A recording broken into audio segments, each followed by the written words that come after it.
السلام علیکم ورحمۃ اللہ وبرکاتہ۔ میں ہوں محمد شکیل اور آپ دیکھ رہے ہیں پرائڈ ایجوکیشن یوٹیوب چینل۔ قرآن پاک کو تجوید سے پڑھنے کے لیے ہمارے اس یوٹیوب چینل کو سبسکرائب کیجیے۔ ناظرین، آج کی ویڈیو میں ہم سورہ کہف کی پہلی آیت ہجے اور رواں پڑھنا سیکھیں گے، تو آئیے چلتے ہیں اپنے سبق کی طرف۔ اعوذ باللہ من الشیطان الرجیم، بسم اللہ الرحمن الرحیم۔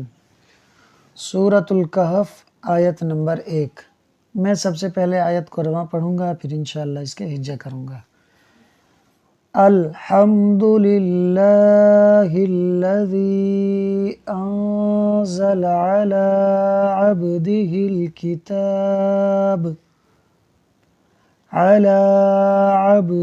الکتاب ولم یجعل لہ عوجا۔ ناظرین، یہاں پر سکتہ بھی ہے اور آیت بھی مکمل ہو رہی ہے۔ اب یہاں آپ کو ایک قاعدہ سمجھنے کی ضرورت ہے کہ سکتہ کلام کو جدا کرنے کے لیے ہوتا ہے، اور سکتہ کرنے کا طریقہ یہ ہے کہ جب یہ کلام میں آتا ہے تو اس وقت ہم آواز کو روک دیتے ہیں اور سانس جاری رہتا ہے، اور آیت کا مکمل ہونا بھی آیت کو کلام کو جدا کرنے کی علامت ہے۔ تو یہاں آیت بھی مکمل ہو رہی ہے اور سکتہ بھی ہو رہا ہے۔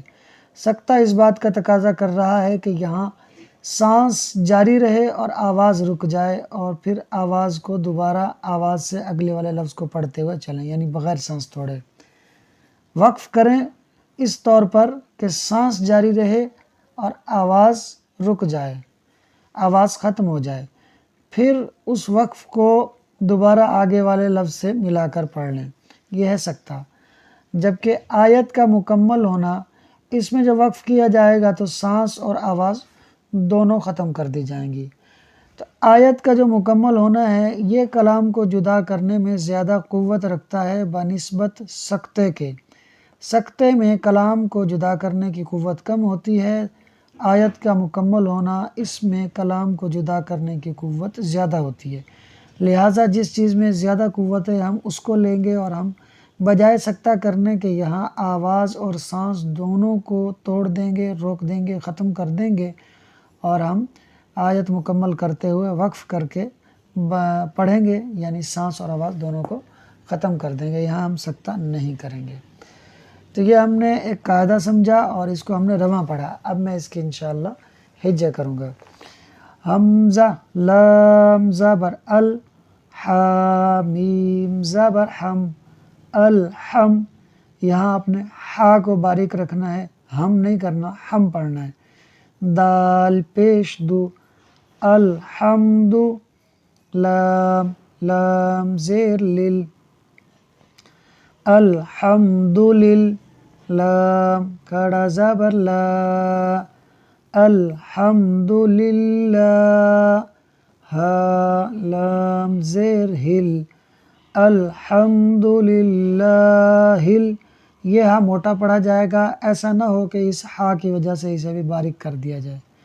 الحمد للہ، لام زبر لا، الحمد للہ، لا، ذال یا زیر ذی، الحمد للہ الذی۔ ناظرین، یہاں یا ساکن ہے، یا ساکن سے پہلے زیر ہے، یا مدہ ہوگا، اس لیے ذال کو کھینچا ہے۔ تو جب تک ہم آگے والا لفظ ملا نہیں لیتے تو یا مدہ ہی کریں گے، پھر جب ہم آگے حمزہ ملا لیں گے تو پھر جو مد ہو رہا ہوگا وہ کریں گے، اور وہ کون سا مد ہے وہ میں آپ کو عرض کرتا ہوں۔ الحمد للہ الذی، حمزہ، نون زبر ان۔ دیکھیں ناظرین، حروف مدہ کے بعد اگر حمزہ دوسرے کلمے میں آ جائے تو اسے مد منفصل کہتے ہیں، اور مد منفصل کو 2، 2.5 یا 4 الف کے برابر کھینچ کر پڑھتے ہیں۔ اب یہاں حروف مدہ یا مدہ ہے، اور یا مدہ کے بعد حمزہ دوسرے کلمے میں ہے، یعنی الذی ایک کلمہ ہے، انزلہ دوسرا کلمہ ہے، تو حمزہ دوسرے کلمے میں ہے یا مدہ کے بعد، لہٰذا یہاں مد منفصل ہوگا۔ یہ علامت مد منفصل کی ہے، تو ہم اسے حروف مدہ کی بنسبت زیادہ کھینچیں گے، تو ہم پڑھیں گے الحمد للہ الذی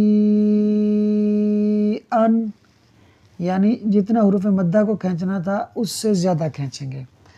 زا زبر زا، ناظرین نون ساکن کے بعد زا حروف اخفا میں سے ہے، لہٰذا اخفا ہوگا، یعنی یہاں ہم غنہ کریں گے، تو ہم یہاں غنہ کرتے ہوئے پڑھیں گے الحمد للہ الذی انزل،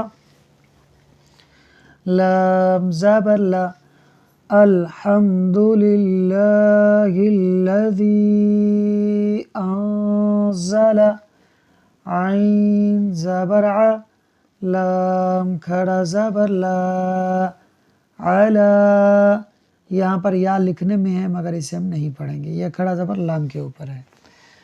الحمد للہ الذی انزل علی، عین با زبر عب، ناظرین یہاں با حروف قلقلہ میں سے ہے، ساکن ہے، اور جب حروف قلقلہ ساکن ہو تو ان میں خوب قلقلہ ہوتا ہے۔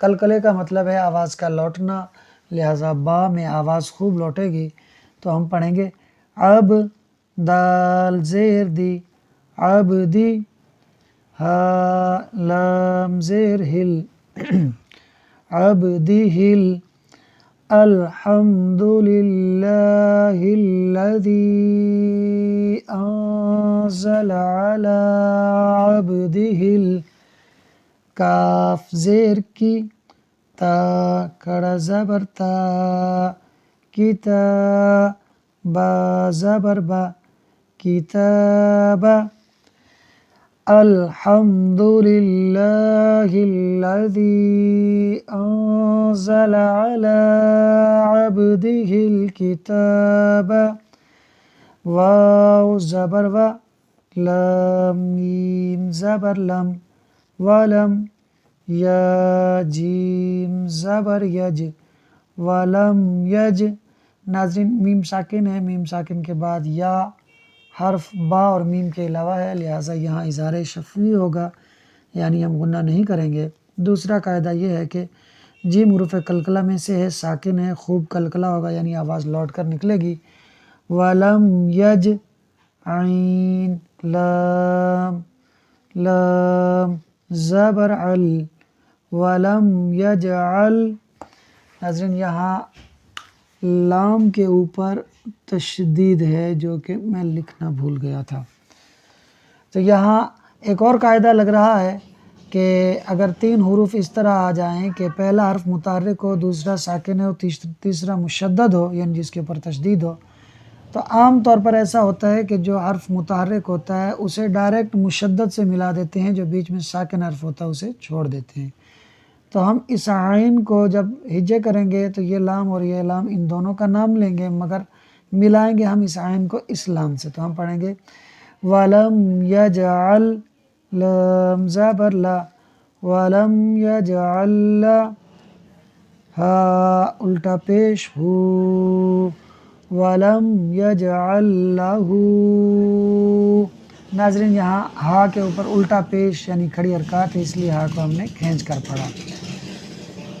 الحمد للہ الذی انزل علی عبدہ الکتاب ولم یجعل لہ عین زیر عی، واو زبر و، عیوا، عین کے نیچے اور واو کے اوپر حرکات ہو رہی ہیں، حرکات کو بغیر کھینچے بغیر جھٹکا دیے پڑھتے ہیں، لہٰذا اس لیے ہم نے ان دونوں کو نہیں کھینچا۔